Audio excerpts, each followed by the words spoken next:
நம்முடைய எதிர்க்கட்சியினுடைய துணைத் தலைவர் அவர்கள் அதிகாரிகள் மூலமாக இந்த இருமொழி கொள்கை மும்மொழி கொள்கையை குறித்து மத்திய அரசிடமிருந்து ஒன்றிய அரசிடமிருந்து கடிதம் வந்ததாகவும் அந்த கடிதத்திற்கு விளக்கம் தந்த போது அதில் ஒரு தவறான கருத்தை நாடாளுமன்றத்தில் பதிவு செய்யக்கூடிய நிலையில இருந்திருக்கிறது என்பதையும் சுட்டிக்காட்டியிருக்கிறார்கள்.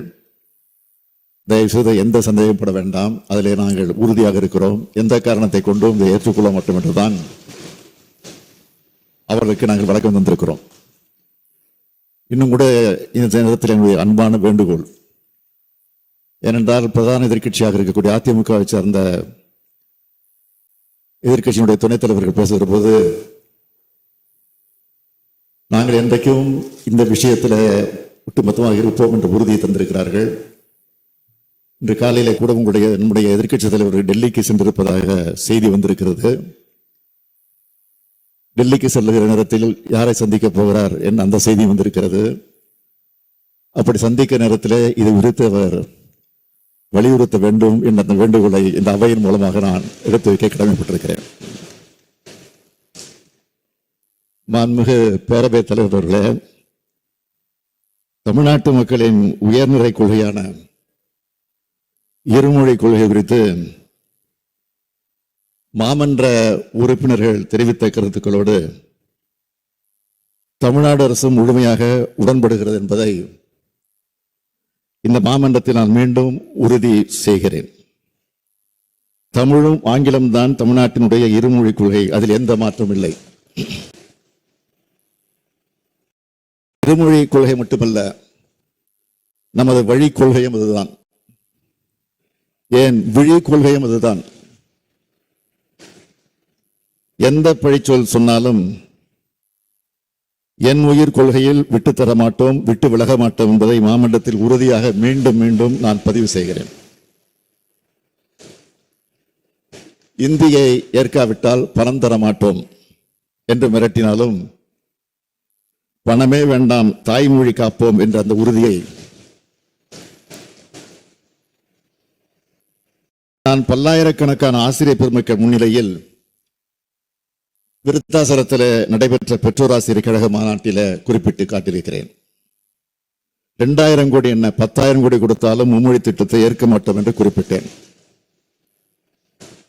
மீண்டும் சொல்கிறேன், இது பண பிரச்சனை அல்ல, நம் இன பிரச்சனை.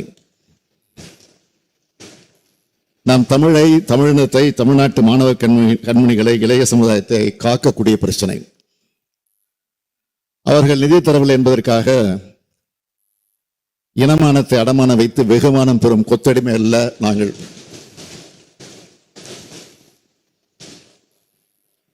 தடை கற்கள் உண்டென்றால் அதை உடைத்து எரியும் தடந்தோர்கள் உண்டென்று சொல்லும் திராவிட மாடல் ஆட்சி இது. இந்த ஆட்சியில் தமிழ் மொழி காக்கக்கூடிய இரு கண்கள்.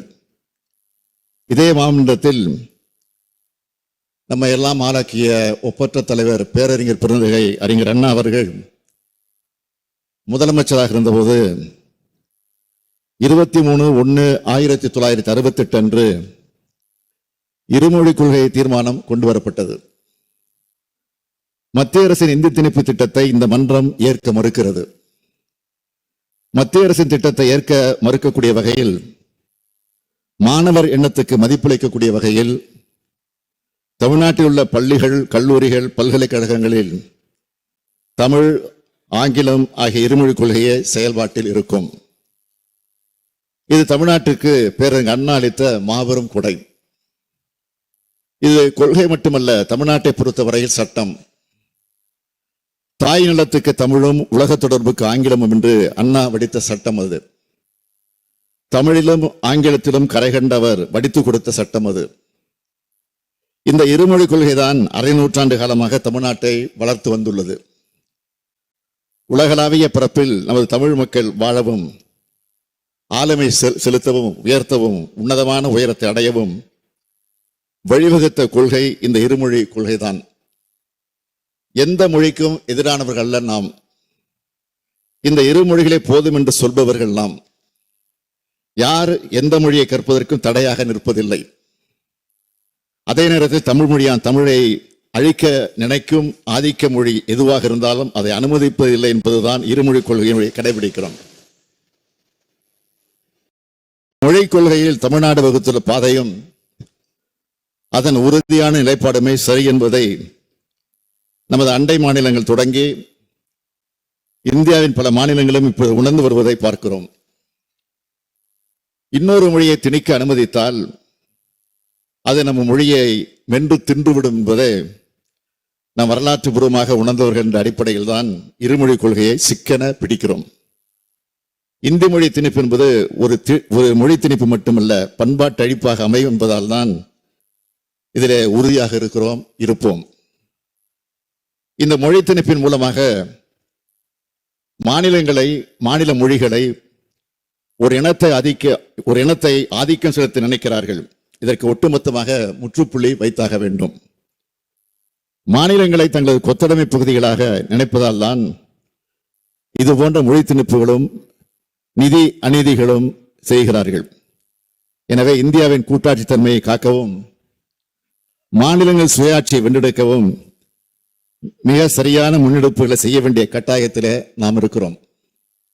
மாநில சுயாட்சியை உறுதி செய்து மாநில உரிமைகளை நிலைநாட்டினால்தான் தமிழ் மொழியும் காக்க முடியும், தமிழினத்தை உயர்த்த முடியும் என்பதை உறுதிபட தெரிவித்து அதற்கான அறிவிப்பை விரைவில் வெளியிடுவேன் என்றும் அறிவித்து இந்த அளவில் என்னுடைய விளக்கத்தை நிறைவு செய்கிறேன். நன்றி.